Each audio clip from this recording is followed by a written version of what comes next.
Kemarin kami ke rumah dari saudara Yufang. Saya sendiri heran ya, ibunya begitu radikal. Dia berkata, saya ikut Tuhan Yesus. Dan semua berhala-berhala disingkirkan dari rumahnya. Berapa karung? 2 karung, saudara. 2 karung masih nggak cukup. Dan dihabiskan, semuanya diserahkan. Luar biasa, luar biasa. Saya masih dengar waktu kami masuk ke ruang tempat berhala itu disembayangi.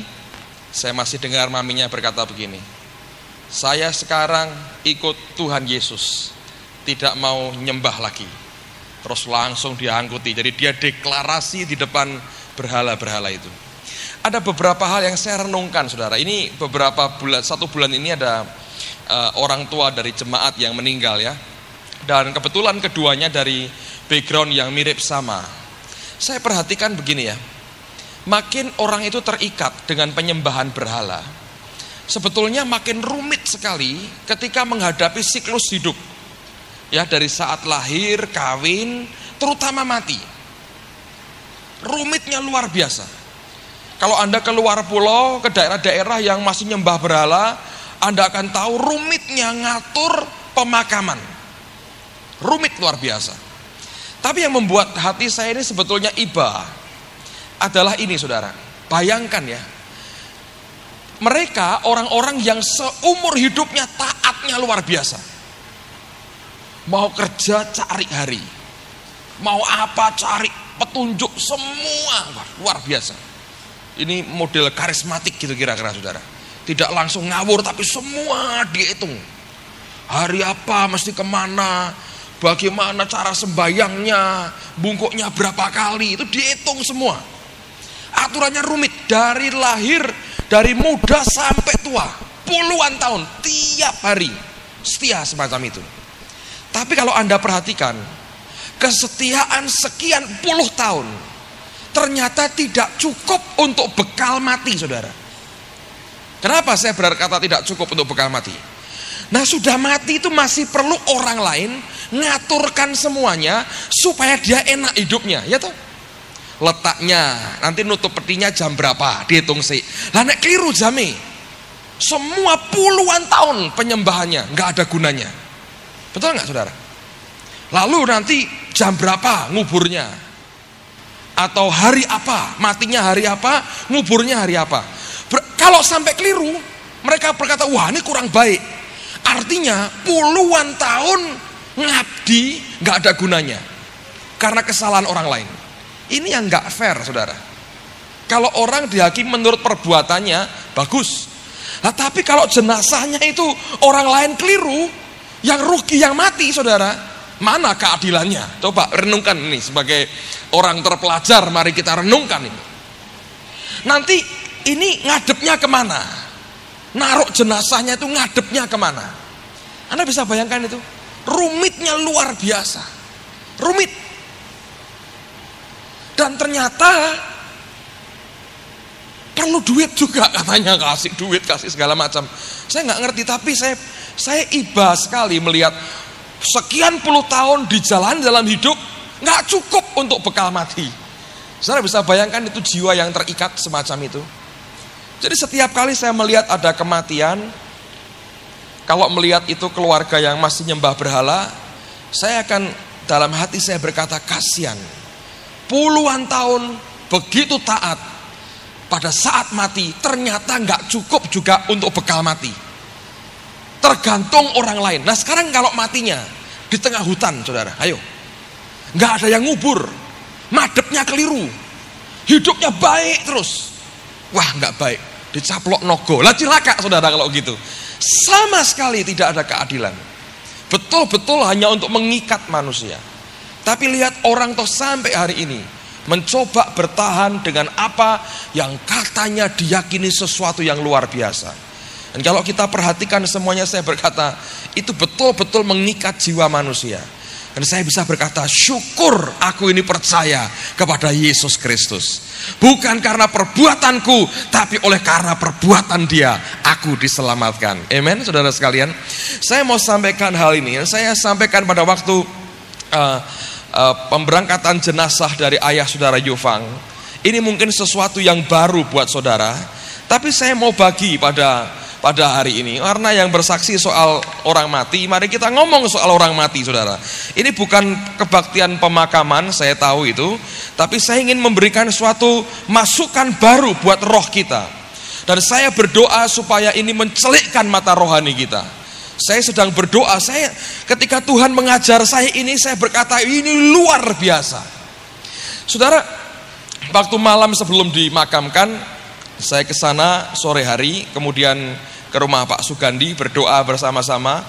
Malam sampai di rumah kira-kira 9:30, saya berdoa, Tuhan apa yang Engkau ingin sampaikan besok. Ya biasanya pemakaman itu ya sudah begitu-begitu aja ya. Saya berkata beri berita untuk keluarga yang ditinggalkan, dan ajari hambamu ini apa yang harus disampaikan. Lalu Tuhan dorong saya untuk belajar tentang kepercayaan orang Yahudi tentang kematian. Orang Yahudi punya pendapat bahwa ada 903 macam kematian. Mati aja itu modelnya 903 macam. Dari yang paling hina sampai yang paling mulia. Yang paling hina seperti kalau kita merobek sesuatu dengan paksa. Itu kematian yang paling hina. Kematian yang paling mulia adalah kematian yang hari ini kita akan lihat bersama-sama. Dan orang-orang Yahudi sama dengan orang-orang Timur kebanyakan, setiap kali ada orang meninggal, mereka punya wailer. Itu adalah para peratap, orang yang kerjanya meratap. Nah ini orang-orang ini aneh. Lapar ya? Mandek sih, makan dulu. Berhenti, stop kontak dicabut, nangisnya hilang, makan dulu. Setelah kenyang, mulai lagi. Apa itu sebetulnya? Tanda tidak ada harapan. Orang Yahudi begitu. Makanya waktu Yesus berkata soal anaknya Yairus, ini tidur dari ketawa, saudaraku. Bagaimana dari nangis tiba-tiba ketawa? Karena profesinya tukang nangis, tidak keluar dari hati. Kenapa ada budaya semacam itu? Karena bagi orang di luar Yesus betul-betul tidak ada harapan. Nah, mati yang paling mulia itu semacam apa? Coba lihat firman Tuhan sama-sama. Mari buka Alkitab, saudara. Saya berdoa nanti kalau ada, ya jangan minta ya saudara, misalnya ada anak Tuhan yang kehilangan orang yang dikasihi karena Tuhan panggil, saudara bisa bacakan ayat ini dan biar ini jadi kekuatan bagi mereka.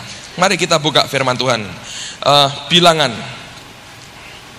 Bilangan pasal yang ke-33, ayat yang ke-38 dan ayat yang ke-39.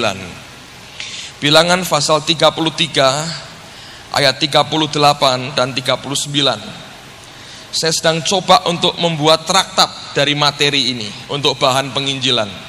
Beritakan kabar baik, saudara. Saya 2 kali melihat akan teman yang keluarganya meninggal. Hati saya diberi beban oleh Tuhan melihat jiwa-jiwa yang begitu terbelenggu.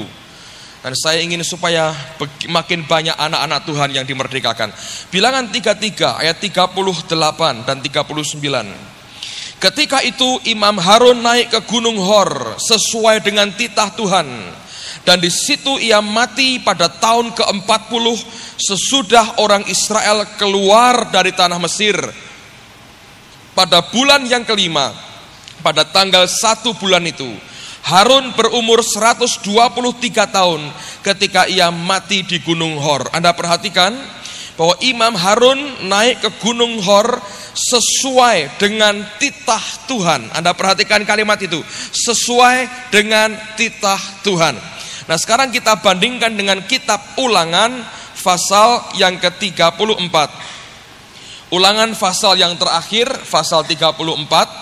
Ulangan pasal terakhir, pasal 34, ayat yang kelima.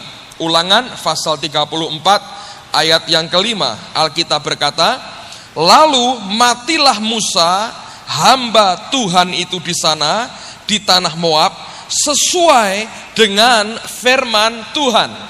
Lihat ada 2 kalimat yang sama sebetulnya. Harun mati, naik ke Gunung Hor, sesuai dengan titah Tuhan. Musa mati, naik ke Gunung Nebo, dan kemudian ketika dia memandang ke sana, dia akhirnya mati sesuai dengan firman Tuhan. Nah, dua ungkapan ini sebetulnya punya pengertian yang sama. Dalam bahasa aslinya, terjemahan hurufiahnya sesuai dengan firman Tuhan, sesuai dengan titah Tuhan. Dalam bahasa aslinya, kalimat ini berbunyi, by the kiss of the Lord. Oleh karena kecupan, ciuman daripada Tuhan. Nah, kita membaca Harun dan Musa, mereka mengalami kematian oleh karena ciuman atau kecupan dari Tuhan. Death by the kiss of the Lord. Mati oleh karena kecupan atau ciuman dari Tuhan. Nah, dengarkan dulu saudara. Waktu saya membaca ini, saya bingung. Tuhan mencium kok mati. Nah, kita kan ingin dicium Tuhan. Tuhan mencium kok mati. Lalu Roh Kudus ini mengajar sesuatu yang menarik sekali. Dan dia berkata begini, kamu kan ngalami hampir setiap hari. Setiap kali mau tidur, anak-anak saya, ini anak-anak yang susah untuk tidur awal saudara. Jadi kami harus minta paksa-paksa mereka untuk tidur. Kadang-kadang jam 10, setengah 11. Kalau Samuel ini jam 11 baru tidur, dan itu pun dengan dirayu-rayu, diomongin ayo Sam tidur, besok bangun pagi sekolah. Kalau kakaknya sudah lebih ngerti dan tidur lebih awal. Nah, biasanya pada waktu mereka akan tidur, mereka akan teriak kepada kami, good night papa, good night mama. Itu yang tiap kali mereka buat. Nah, seringkali ketika saya dengar itu, saya akan balas mereka, saya bilang good night. Nah, itu artinya saya mau berkata selamat tidur dan selamat malam. Dan seringkali saya punya kesempatan, saya cium dulu mereka. Dan setiap kali saya cium mereka, saya berkata good night. Itu membuat mereka puas, lalu mereka naik ke tempat tidur. Dan beberapa menit kemudian sudah tidak ada suara sama sekali. Kadang-kadang suaranya Semi masih kedengaran, masih kedengaran. Ya, biasanya sudah tidak ada suara sama sekali. Ciuman dan kecupan papahnya yang berkata good night itu mengantar anak-anak saya tidur malam itu. Dan Roh Kudus berkata, hal yang sama sebetulnya aku lakukan kepada anak-anakku. Kalau sudah waktunya kalian tidur, Papa yang di surga, istilahnya Pak Chandra, papi ya, Bapak yang di surga itu, Bapak yang baik, datang kepada kita dan cium kita dan berkata good night. Pada waktu itulah saudara akan mengalami seperti Harun dan Musa, death by the kiss of God. Anda akan mati oleh karena ciuman Tuhan. Bukan kematian yang memilukan, tapi seperti anak yang papahnya berkata, kamu sudah kerja keras seharian ini, sudah waktunya kamu tidur, hari sudah malam buat kamu. Dan dia cium kita dan dia berkata good night. Engkau berkata good night dan dut, saudaraku. Nah, itu Tuhan. Bukankah kematian jadi sesuatu yang begitu mesra dengan Bapa di surga? Itulah sebabnya kenapa pada abad yang pertama dan sepanjang abad orang-orang Kristen ketika dianiaya, mereka berbaris menuju kepada kematian mereka dengan pujian. Dimakankan singa yang lapar oleh Nero, dibakar hidup-hidup. Mereka memuji Tuhan, menyongsong akan ajalnya. Karena mereka tahu kematian itu adalah ketika Tuhan memberikan ciuman good night, selamat tidur kepada anak-anaknya. Anda bisa mengerti itu? Lalu untuk apa nangis, saudara? Kalau Allah memberikan good night kepada anak-anaknya. Coba buka kitab Daniel, pasal yang terakhir, ayat yang terakhir. Daniel pasal yang terakhir, ayat yang terakhir. Alkitab berkata, tetapi engkau pergilah sampai tiba akhir zaman, dan engkau akan apa? Beristirahat, dan akan bangkit untuk mendapat bagianmu pada kesudahan zaman. Artinya kamu akan mati, Daniel. Tapi Allah berkata, kamu istirahat. Ketika Allah memberikan ciuman kepada kita, death by the kiss of God, mati oleh karena kecupan, ciuman selamat malam dari Bapa yang di surga. Markus pasal yang kelima. Coba lihat Alkitab saudara. Markus pasal yang kelima, ayat yang ke-38. Markus pasal 5, ayat yang ke-38. Mereka tiba di rumah kepala rumah ibadat, dan di sana dilihatnya orang-orang ribut, menangis dan meratap dengan suara nyaring. Ini para peratap tadi. Sebagian karena memang betul melihat anak gadis 12 tahun mati, mereka berduka cita. Sebagian memang karena kerjaannya meratap, saudara. Kalau stop kontaknya dipasang, cabut, berhenti. Emang begitu kerjaan mereka. Dengan begitu dapat duit, saudara. Ada orang mati, mereka meratap, nangis. Saya dengar beberapa tradisi itu kalau nggak nangis dikasih berambang matanya. Kenapa nggak lombok sekalian, saudara? Supaya nangis. Tanda bahwa betul-betul tidak ada harapan. Ya wajar ditangisi. Kalau masih ada harapan, tidak ada orang menangis. Ya, Alkitab berkata, di sana dilihatnya orang-orang ribut, menangis dan meratap dengan suara nyaring. Sesudah ia masuk, ia berkata kepada orang-orang itu, mengapa kamu ribut dan menangis? Ya Tuhan tahu ini orang cari duit dari kesusahan orang lain. Nah dia berkata, kenapa ribut dan menangis? Anak ini tidak mati, tetapi tidur. Lalu stop kontaknya dicabut, saudara. Dengarkan dia, kita berkata, tetapi mereka mentertawakan dia. Lalu habis nangis kok langsung bisa guyu itu piye gitu. 1 minggu bar nangis guyu, kata anak-anak. Ya saudara, bagaimana bisa stop kontak dicabut, langsung dari nangis tertawa, mentertawakan Yesus. Tapi ungkapan yang dikatakan Tuhan tidak berlebihan. Dia berkata anak ini tidak mati tetapi tidur. Kenapa? Kematian buat orang yang percaya di dalam Tuhan Yesus adalah seperti ketika seorang papa memberikan ciuman kepada anaknya dan berkata good night, see you tomorrow. Dalam kebangkitan yang mulia kita ketemu lagi. Bukankah itu hal yang luar biasa, saudara? Jadi untuk apa diratapi? Nah kalau kematian saja merupakan sudah dibuat Allah begitu mesra dengan kita, apalagi cuman utang, problem rumah tangga, tetangga bawel, itu masalah kecil, saudara. Paulus berkata, hei maut, di mana sengatmu? Kalau maut sudah diprotoli sengatnya, apalagi cuman soal-soal hidup. Sak berat-beratnya orang itu paling berat apa toh, saudara? Mati, ya toh? Hal yang paling berat itu apa toh? Mati, kan ya itu kan. Nah kalau mati sudah dibuat, didesain Allah begitu bagus dan mesra. Kalau yang lain-lain ya barang sepele toh, saudara. Alkitab berkata kalau putranya aja dia berikan kepada kita, apalagi yang lain. Jadi sebetulnya orang hidup itu yang disusahkan apa sih? Ya sebetulnya nggak ada Pak, tapi ada ya saudara ya. Mau bilang ada tapi malu, mau bilang tidak ada bagaimana? Coba lihat firman Tuhan sebagai otoritas dalam hidup kita. Dan nanti kita belajar untuk mencapainya. Ada banyak orang yang sukar sekali untuk bisa mengerti bahwa Alkitab dan firman Allah ini memberikan kuasa yang begitu besar dalam kehidupan kita, sehingga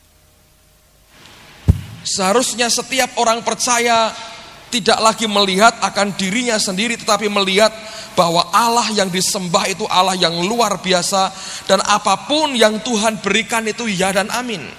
Coba untuk menambah apa yang tadi sudah kita perhatikan, lihat lagi Wahyu pasal 14 ayat 13. Wahyu 14:13 Alkitab berkata, dan aku mendengar suara dari surga berkata, tuliskan, berbahagialah orang-orang mati yang mati dalam Tuhan sejak sekarang ini. Sungguh kata Roh, supaya mereka boleh beristirahat dari jerih lelah mereka, karena segala perbuatan mereka menyertai mereka. Lihat, orang dalam Tuhan, semua kesetiaanmu, semua perbuatanmu di dalam Yesus menyertai engkau. Cukup untuk bekal menghadap Tuhan. Orang di luar Yesus yang dikerjakan selama hidup tidak cukup untuk bekal menghadap Tuhan. Makanya dia perlu tempatnya diatur begini. Mudah-mudahan katanya akan lebih baik. Tapi Alkitab berkata berbahagia. Supaya apa? Mereka, roh kita boleh istirahat dari segala jerih lelah mereka. Bukankah itu hal yang bagus, saudara? Nah, sekarang mari kita kembali ke orang hidup aja ya. Tadi itu untuk orang yang mati, dan biarlah kita melihat dengan cara pandang Kristen yang benar gitu. Nah sekarang mari kita kembali ke orang hidup. Berapa banyak di antara kita yang seringkali tidak bisa menerapkan firman itu dengan baik dalam hidup kita. Semua yang Alkitab ini tuliskan itu mempunyai daya dorong yang sangat besar untuk membuat kita sampai ke titik yang Tuhan inginkan. Nah, dalam 1-2 minggu ini saya mendengar banyak pertanyaan dari ketua-ketua MK yang intinya sama. Pertanyaan yang paling ramai yang saya sering dengar dalam 2 minggu ini adalah soal hutang, saudara. Anda dengar khotbah saya berkata jangan hutang. Lalu ini menimbulkan keramaian yang besar di MK, dan saya bahagia oleh karena itu, saudara. Kalau Anda diam saja, saya malah curiga jangan-jangan Anda semua memang hobinya ngutang dan lalu kemudian tutup mulut semua. Tapi dengan pertanyaan yang ada, saya bersyukur. Saya belum mau jawab dengan detail, boleh tidak utang Pak bagaimana. Tapi yang saya perhatikan begini, semua pertanyaan yang datang itu pertanyaannya dalam posisi begini. Saya ini dagang, saya ini kerja, saya ini bisnis. Kenyataan kami selama ini hutang. Piye corone, apa nggak boleh toh ini? Ya, Anda akan dengar pertanyaan itu, apa nggak boleh saya ini utang? Saya ini kerja, bisnis. Masa orang kerja tidak ada utang? Ya mestinya utang. Nah saya ini gini, apa ini nggak boleh? Kalau nggak boleh saya suruh apa? Jalan keluarnya apa? Apa gereja mau modali saya? Nggak ada yang begitu saudaraku ya. Saya tambah sendiri ini saudara. Apa ada orang lain mau modali saya? Gitu ya. Itu pertanyaan. Sampai satu kali saya perhatikan. Biasanya saya hanya tertawa dengan semua pertanyaan itu karena saya janji satu kali saya akan jawab itu. Tapi belum saudara. Biar sampai tuntas Anda digoda terus dan didorong terus untuk tanya dan untuk mengerti apa itu. Tapi yang saya perhatikan begini, kenapa tidak ada satu orang pun yang begini pertanyaannya? Baik, sekarang aku ini utang. Firman Allah berkata, jangan utang. Ngutangi tidak apa-apa, tanpa minta dibalik no. Nanti hari Minggu kalau Tuhan izinkan saya bicara soal anugerah. Untuk membawa anugerah Anda kalau ngutangi jangan minta kembali itu utangmu. Ya, di antaranya begitu. Bagus kan? Supaya gereja ini ngalami tahun Yobel, saudara. Nah, sekarang kenapa enggak pertanyaannya begini? Saya ini posisinya begini. Ganti daripada Anda bertanya, lah piye tadi. Kenapa tidak bertanya begini? Baik, Tuhan berkata jangan utang. Berarti saya bisa bisnis tanpa utang. Oh, dia bersaksi toh. Satu keluarga diselamatkan. Walah, wong tuaku angel. Walah, omku tuh watose kayak watu ireng. Walah, ini apa? Nggak selesai. Tapi kalau mulai melihat bisa satu keluargaku semua dalam Tuhan, Anda akan melihat berbeda. Pada waktu kau terima kebenaran itu, kau berkata, bisa sebetulnya. Aku ini bisnis tanpa hutang. Terus Anda mau nggak toh? Bisnis tanpa hutang mau nggak? Wah, ngapa ya karepmu nek angel terus saudara. Ini bukan soal angel dan tidak, tapi Alkitab memberikan standar. Dan Allah itu konsekuen. Dia ngomong, dia kerjain saudara. Pertanyaannya percaya nggak? Bisa mestinya. Waduh lah, kalau waduh ya silahkan jalan sendiri. Tapi hakikatnya orang dagang itu mau bebas dari hutang. Saya ya mau gereja ini segera lunas dari utang. Tinggal 68 utang kita saudara. Segera lunas saudara. Sembayang ya. Biar jangan sampai Arlan datang masih utang saudara. Arlan datang bulan Juli, ya, selesaikan paling lama Juni. Tinggal 68. Fantastik. Allah memberkati kita. Dan pembangunan jalan terus saudara. Nah dengerin. Semua kita berkata ini susah, ini bagaimana ini. Tapi Alkitab kan ngajar jangan utang dengan siapapun. Kenapa pertanyaan kita tidak begini? Tuhan, ajari aku sekarang supaya aku bisa bisnis tanpa hutang. Kenapa? Nggak ada yang begitu, saudara. Bukankah itu lebih hebat daripada kita meratapi diri sendiri? Walah, aku utang, tekor kata Pak Bianto ya istilahnya, tekor terus ini utang terus. gali lubang tutup lubang, gali lubang tutup lubang, gali lubang tutup lubang, gali jurang kecemplung saudara. Akhirnya mau ditutup pakai apa jurang? Kan? Kenapa nggak mulai ini sebagai challenge? Kalau gitu bisa. Kalau begitu bisa, aku ini tanpa hutang. Kalau begitu aku bisa kerja tanpa hutang. Sekarang pertanyaannya, how? Piye carane? Kan begitu toh saudara. Tuhan sudah ngasih di situ. Berarti bisa. Oh, dia perintahkan, mestinya bisa. Cuma apakah itu cukup untuk menyambuk hati kita dengan bertanya, bagaimana caranya sekarang? Lalu kita belajar hukumnya, bongkar sampai jebol kayak begini loh Alkitab. Nah, ini Alkitab pendeta, saudara. Sampai begitu, dibongkar habis sampai ngerti ini piye toh Tuhan. Caranya bagaimana? Kan Tuhan berkata bisa, mestinya aku ya bisa. Bahwa sekarang belum itu lain masalah, saudara. Tapi kalau kita kembali melihat diri sendiri lagi, lagi mana? Stop bertanya begitu. Kenapa tidak lihat ke depan dan berkata, iya mestinya bisa. Amen, saudara. Kalau saya buka ini tak sampai jebol, masa nggak ngerti? Masa Tuhan tidak bicara dengan saya? Ajar Tuhan, langkah demi langkah pimpin aku. Aku pengen bisnis tanpa utang. Semua tak bayar, kontan semua. Setiap firman ini tidak dipakai sebagai sasaran kemana kita pergi. Ganti daripada kita melihat akan kepentingan kita sendiri. Amen, saudaraku. Saya harap ini menjawab semua pertanyaan soal utang, saudara. Mari kita berkata, Tuhan, aku mau kerja tanpa utang. Engkau tidak akan meminjam, tapi Engkau akan memberi pinjaman. Itu bagian dari berkat Tuhan. Kenapa kita tidak mau percaya? Satu kali Tuhan akan bawa kita ke situ. Amin, saudaraku. Aduh, angel Pak, piye kabeh ngono. Ya silahkan, saudara. Saya ingin kita terima berkat Tuhan sepenuhnya. Sama tuh, pertanyaan sama dengan soal bahasa roh. Ya, orang selalu begini, apa harus toh bahasa roh? Pak Adi pernah berkata gini, kenapa enggak pertanyaannya dibalik? Bagaimana supaya aku juga bisa berbahasa roh? Daripada apa harus toh, apa harus? Daripada begitu, kenapa enggak bertanya, bagaimana supaya aku juga berbahasa roh? Ada seorang bapak datang di MK, didoakan dengan Roh Kudus dan enggak dapat. Waduh, bagaimana ini saya enggak bisa berbahasa roh. Lama-lama teman yang doakan mungkin kesel. Sudah bapak tenang aja, nanti kan bisa sendiri. Ya dari mana saudaraku? Saking kesel itu, jangan ngajar begitu ya dengan anggota Anda. Persisten dong, teguh gitu. Jangan, oh sudah diam aja kan bisa sendiri. Bagaimana? Nggak diajar itu, bisa sendiri itu nanti kan kayak ngelindur, ngemimil gitu malam-malam. Itu kan ngawur. Ya tapi saya berkata baru satu kasus ini saya temukan.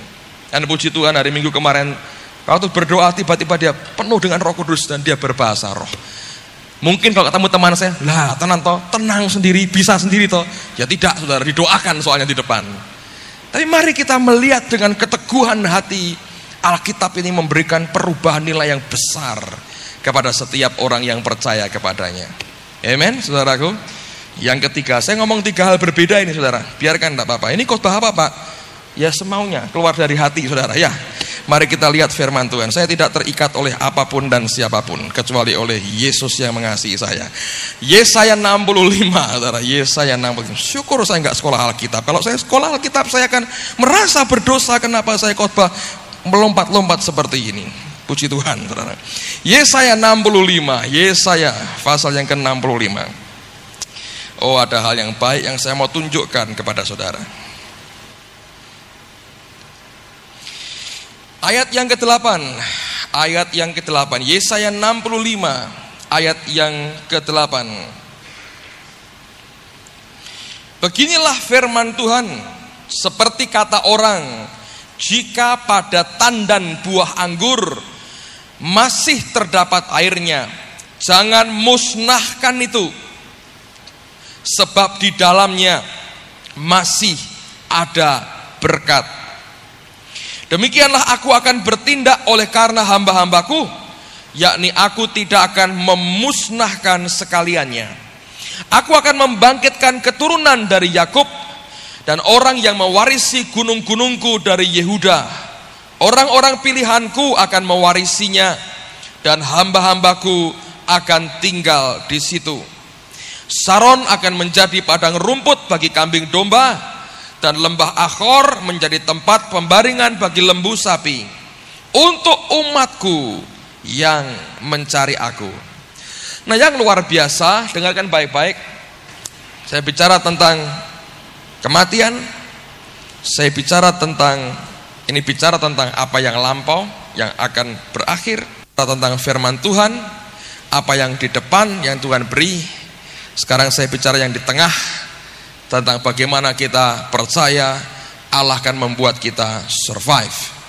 Allah akan membuat kita tetap berhasil hidup oleh karena anugerahnya. Kematian itu ketika Tuhan memberikan kecupan selamat malam kepada kita. Firman Tuhan itu membuat kita melihat ke depan dan belajar percaya akan apa yang Dia katakan. Dan hari ini kita belajar, malam ini juga kita belajar bagaimana kita percaya Allah memberikan kesempatan buat kita untuk survive, keluar dalam keadaan hidup dan kuat. Nah, pada ayat yang ke-8 inilah kuncinya. Beginilah firman Tuhan. Saya ulang lagi, Alkitab berkata, seperti kata orang, jika pada tandan buah anggur masih terdapat airnya, janganlah musnahkan itu, sebab di dalamnya masih ada berkat. Nah, NIV menerjemahkan begini, this is what the Lord says. Inilah yang Tuhan katakan, as when juice is still found in the cluster of grapes. Pada waktu jus, air sarinya itu masih ada pada tandan, pada kumpulan daripada anggur. And men say, don't destroy it. Jangan hancurkan itu, kata orang. There is yet some good in it. Masih ada beberapa hal yang baik. Nah, dalam terjemahan yang lain, kata jus, kata sari, kata air anggur sebetulnya dalam bahasa Ibraninya dari kata tiros, dan kata tiros artinya new wine, anggur baru. Jadi Alkitab berkata selama masih ada anggur baru. Kalau Anda punya New King James dikatakan new wine. Selama masih ada anggur baru, Tuhan berkata tidak akan dihancurkan sebab di dalamnya ada berkat. Anggur baru akan membuat hidup kita ada berkat. Dan itu merupakan tanda bahwa Allah tidak akan menghancurkan kita. Orang yang kehilangan anggur yang baru, orang itu di dalamnya sudah tidak ada berkat.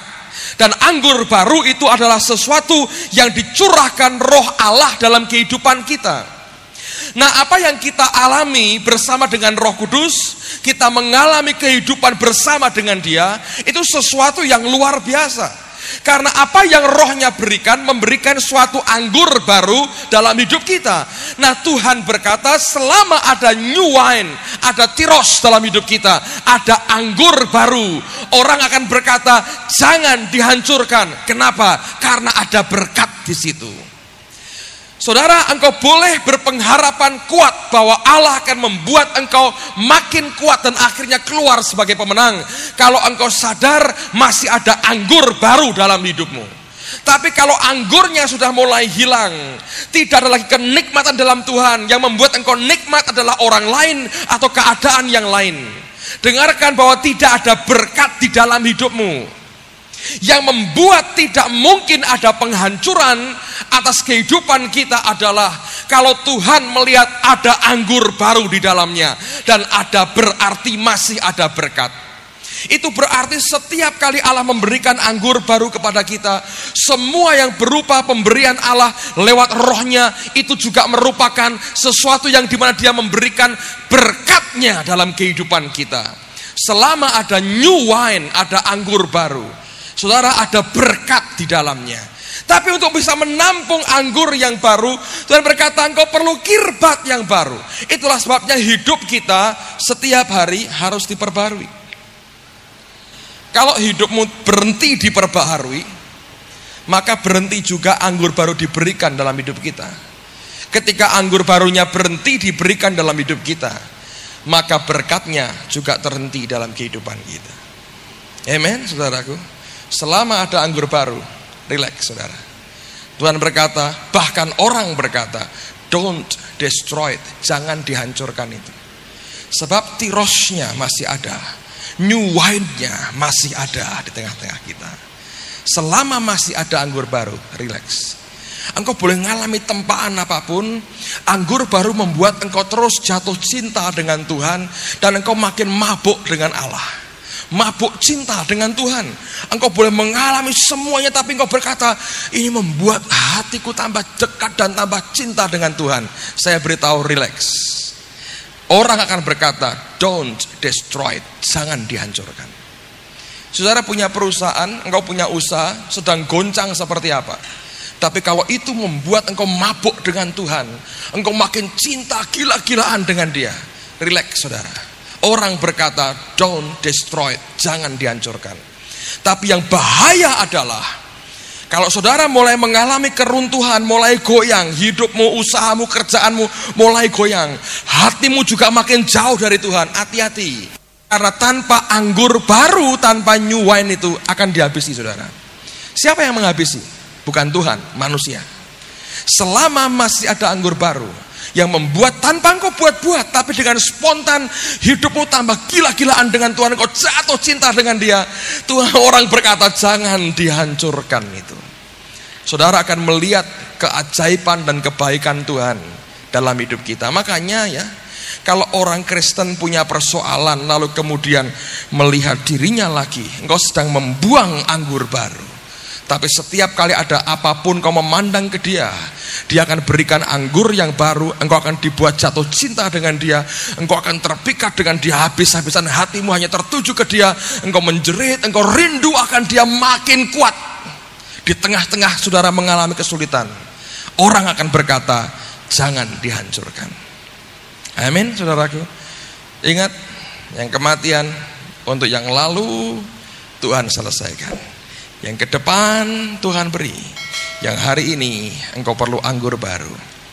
Mari berdiri bersama-sama. Haleluya.